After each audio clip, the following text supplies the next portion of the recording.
للمنتخب المغربي اللي صنع الحدث بفوزه على المنتخب البلجيكي بهدفين دون رد. مبدئيا تقرير خاص من سبورتس كيدا بتقول انه المغرب صدرت المتاعب للمنتخب البلجيكي بعد الفوز، لانه داخل غرف خلع الملابس قامت خناقه ما بين هازارد وما بين دي بروين. استدعى الامر ان لوكاكو يقوم من مكانه ويروح يسلك،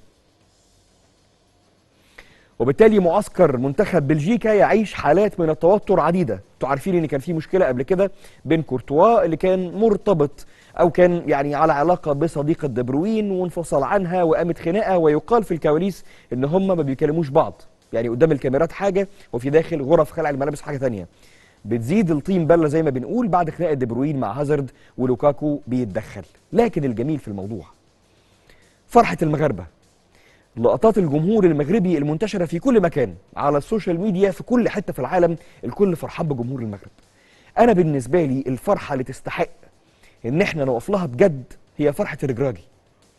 يا جماعه الكوره لما بتدي، وانا على قناعه كامله انه هذا الرجل الحقيقه يعني رجل عادل، راجل صالح في حياته، انه يتحول من شخص عادي لمدرب الوداد، لبطل دوري ابطال افريقيا، للمشاركه في كاس العالم وهو ما خدش غمار التصفيات، انه يصنع حدث تاريخي ويقدر انه يفوز على بلجيكا، يتعادل مع كرواتيا، لو حقق الفوز الجاي بيضرب كل الارقام القياسيه للمدربين اللي بيقودوا المنتخبات العربيه. الفرحه دي اللي بعد الهدف، الحمد لله اللي بعد الهدف اللي اتقالت، انا فرحان للراجل ده جدا جدا، وحاسس من قلبي ان ربنا بيكافئه على مجهود وعلى عدل في الاختيارات حتى لو اتهاجم، لكن ربنا بيكافئ المجتهد بافضل شكل ممكن. واحد تاني من المجتهدين الحقيقه لا يقل ابدا، والله ما يقل ابدا باي حال من الاحوال، لا عن حكيمي ولا عن مزراوي ولا عن زياش ولا عن بونو، الاربعه الورلد كلاس الخاصين بالمنتخب المغربي او الرباعي العالمي في المنتخب المغربي اللي بيلعبوا في اوروبا.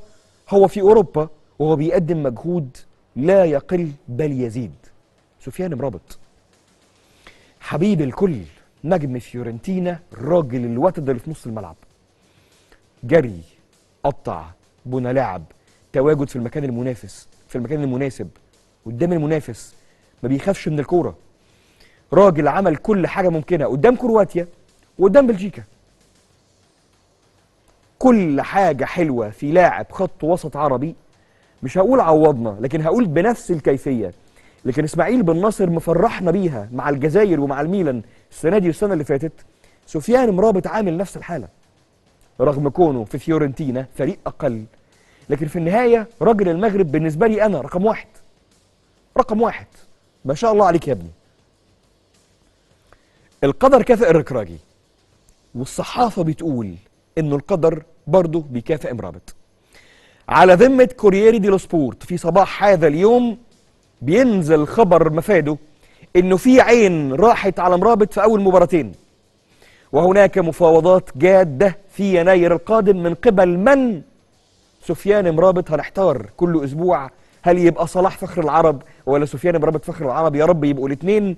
ليفربول يرغب في التعاقد مع سفيان مرابط بعد ادائه الممتاز وبعد الاصابات الكتير اللي بتضرب نص ملعب ليفربول في هذا الموسم.